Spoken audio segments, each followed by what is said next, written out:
Today I'll be sharing with you one of my best egusi soup recipe and the secret to keeping your egusi soup fresh. This recipe stays for days without going bad, even if you don't have a refrigerator.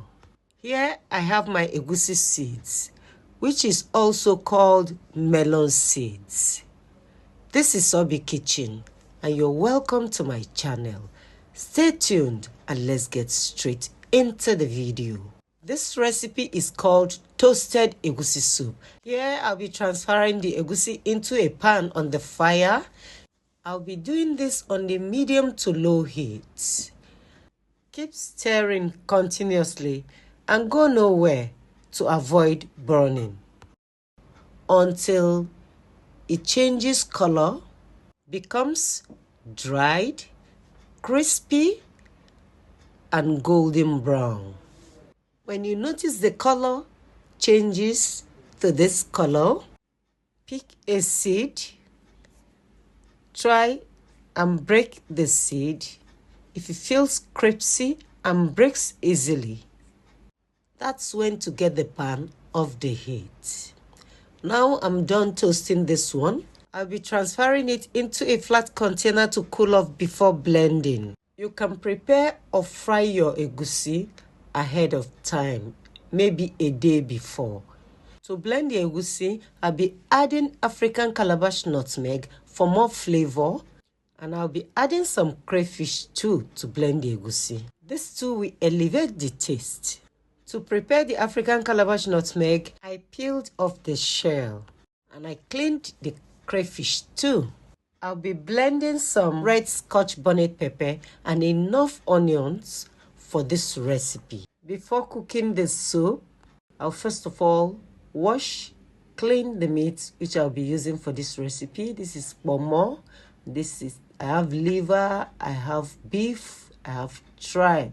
So I'll go ahead now wash and clean the meat properly, then transfer it into a pot on the fire to cook.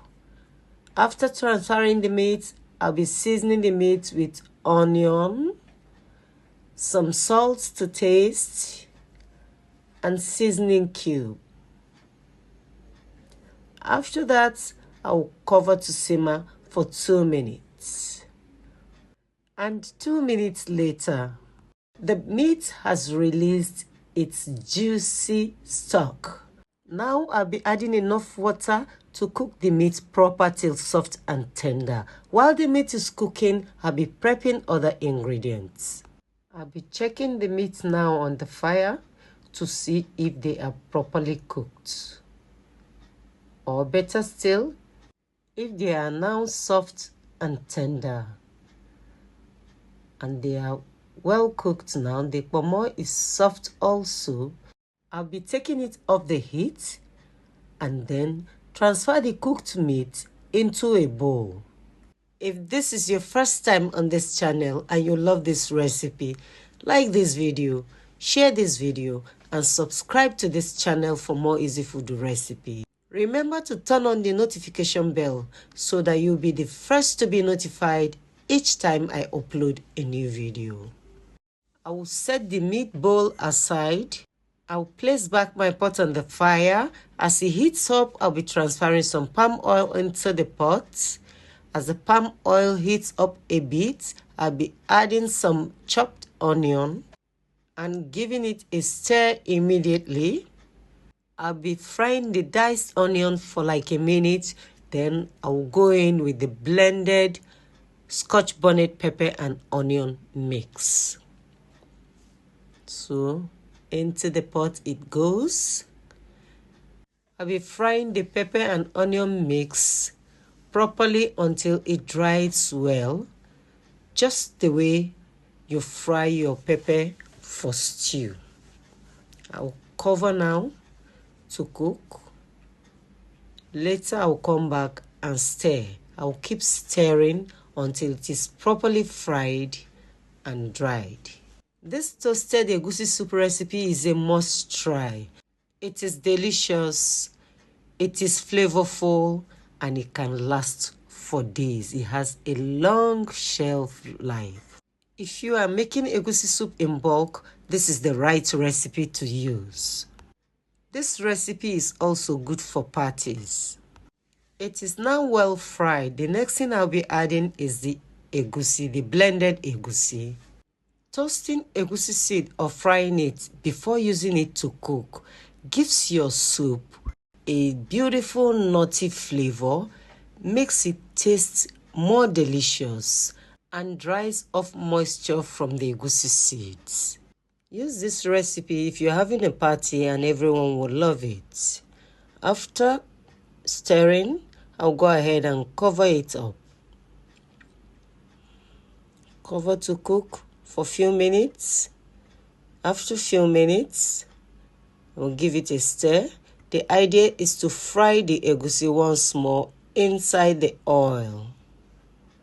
I'll keep stirring and frying for like 3 to 5 minutes, making sure the egusi is well fried. After making this egusi recipe, you can use it for rice, you can use it as sauce for yam, for plantain, and also for swallow. If you notice, the texture of the egusi is changing. I'll go ahead and cover for 2 more minutes. After 2 minutes, I'll be adding the boiled meat and the stock into the pot. After adding, I'll then add some more water, then give it a good stir to mix. Good stir. After that, I'll be adding other ingredients into the pot. I'll be adding smoked panla fish. Here I'm adding smoked catfish. And I will also go in with boiled stockfish. This is crayfish powder. After the crayfish powder, the next thing I'll be adding is seasoning cube. I'll be adding some salt to taste, and I'll be adding more water into the pot. I'll go ahead and give it a gentle stir to mix and combine. As I stir gently, the water is not enough. I need to add a little more water.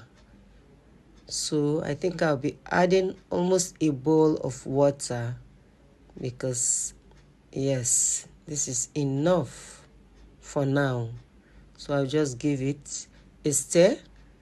We need enough water to cook the egusi. I'll be making use of washed and squeezed bitter leaf for this egusi soup recipe, and here is the bitter leaf. But before I add the leaves, I will first of all slice the leaves, cut them into tiny bits, very tiny. That is the size for making egusi soup, and that is the size that is suitable for this recipe. But if you don't like bitter leaf, you can omit it and use any other vegetable of your choice. But bitter leaf works better with this recipe because our intention is to make the soup and keep it to last for days. So bitter leaf goes well with this recipe. I'll be adding the bitter leaves now. After adding, I'll be stirring to mix and combine well.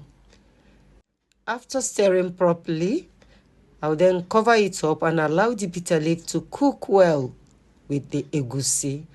It's best to add bitter leaf early enough so that it can cook well, because washed bitter leaf is usually a little bit stronger than normal leafy vegetable. Now our egusi soup is cooking so well. As it cooks and boils more, it tends to bring out oil. Egusi seeds contains healthy fats. But if you're not a lover of oil, try scooping out excess oil from the soup. Tasted the soup now and it needs adjustment. I'm adding a little more salt to it. I'll be giving it another stir. Then cover to cook for a few more minutes. At this point, our toasted egusi soup is almost ready. Toasting or frying your egusi seeds makes it produce more oil, and the oil helps in preserving the soup. If you like this recipe, why not give it a try and let me know the outcome in the comment section. You can pair this egusi soup with any swallow of your choice. You can as well use it to eat boiled rice, boiled yam, boiled plantain, or boiled cocoyam. This egusi soup recipe is not your regular. This is a special recipe. So delicious and very flavorful. If this is your first time on this channel and you find this recipe helpful, like this video, share this video, and subscribe for more. Don't forget to turn on the notification bell so that you'll be the first to be notified each time I upload a new video. Thank you all for watching, and I will see you in my next video. Bye.